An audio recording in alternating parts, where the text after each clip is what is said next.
call-ups are part of life, but how did you get this team to look past, all the people that weren't playing and get the offense going? Well, I think it was, it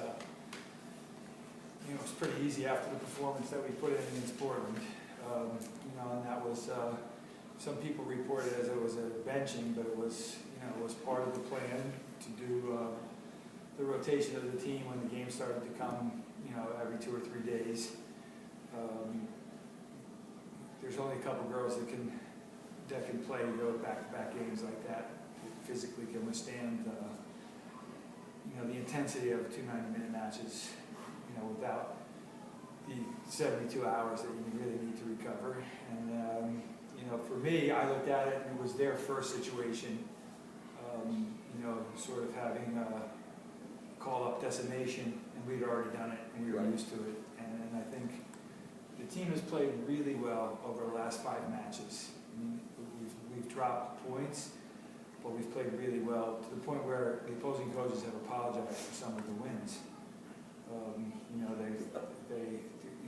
We've sorely outplayed Kansas City twice, and then the same this last game with Washington where we lost 3-2. But it's the young girls really that have they have a little bit more bite than the older players. They have a little more hunger, and I think there's some soul searching that the older players have to do. Leanne has come back on, but we still we still have to get more out of a few of the other veteran players. Joe Lohman had a really good match tonight, but it took, she got a benching. She got a benching in Kansas City. But sometimes it takes that wake-up call. You really shouldn't come to something like that. But overall, I'm really pleased because it doesn't matter who we play now. We mount the same. We run the same pattern on every team. We create the same scoring opportunities from the same situations over and over again. And defensively, inch by inch, we're getting better with the personnel that we have. We have a lot of people playing out of position, but it's getting better. So I'm concerned that we let the other team come on top of us in the second half.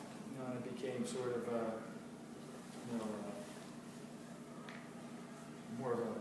looked more like basketball than soccer.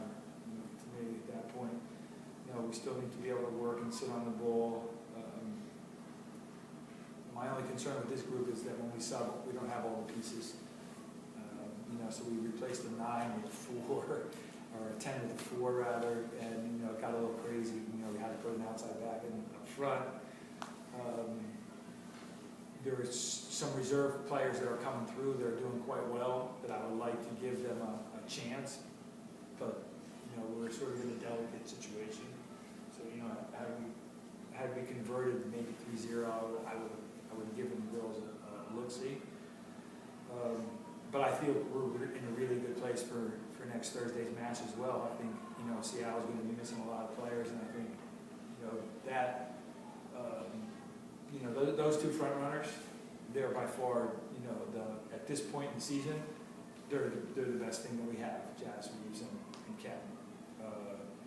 So they've earned the positions. They weren't ready at the beginning by any means, shape, or form, but they've earned the position. So it frees us up now to figure out how to use Heather, and it bolsters the midfield a little bit. But they did really well again tonight.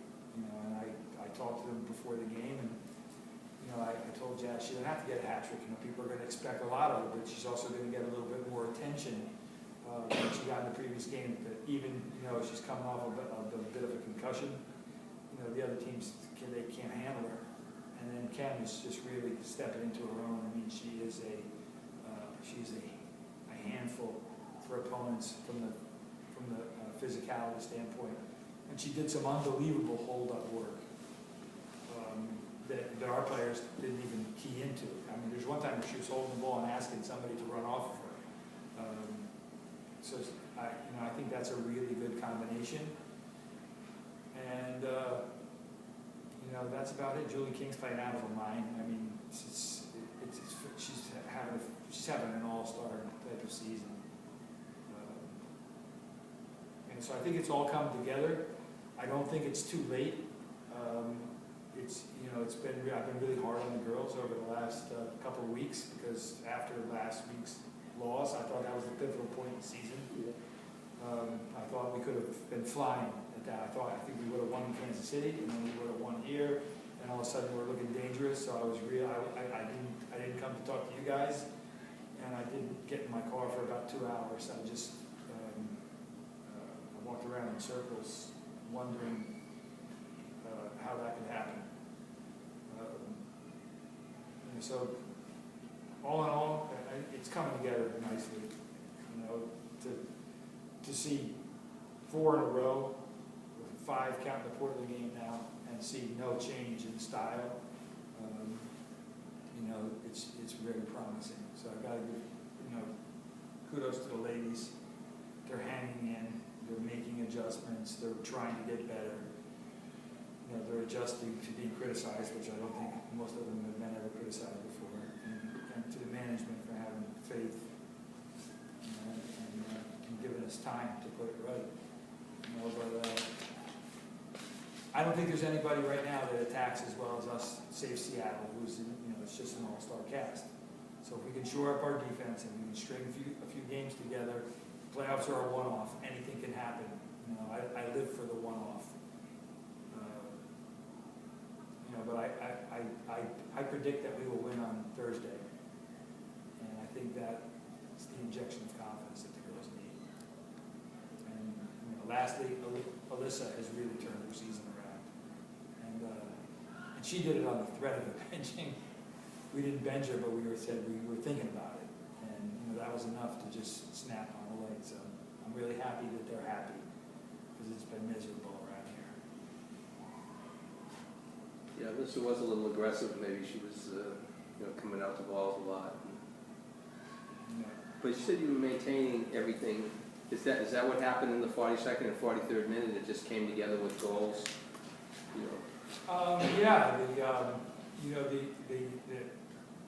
The possession arrow was definitely in our favor, and we were creating chances, but the chances weren't good enough. I think we just wore the team down. One of the things that we're struggling with is getting the ball into dangerous spaces quicker. Right. And no knock against the league, but the difference of coaching here in the MLS is if you put the ball in a dangerous spot, the opposing team struggles to clear the ball.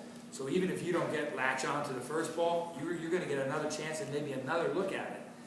And it's really important for the girls to understand that if we put the ball somewhere dangerous, then we just need to get a player there, and then we'll probably see 1 or 2 more chances. And the second goal, Molly Pathman, she has played the last 2 games. I don't know if you guys watched the Kansas City game, but she's played more in the opposing team's half than our half. So she won a ball, 30 yards from the end line.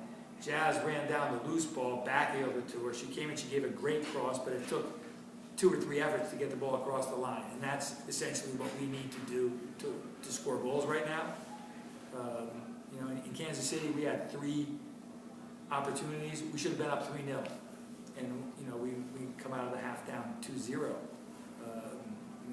It's usually frustrating for everybody, but it's more frustrating for me at this point.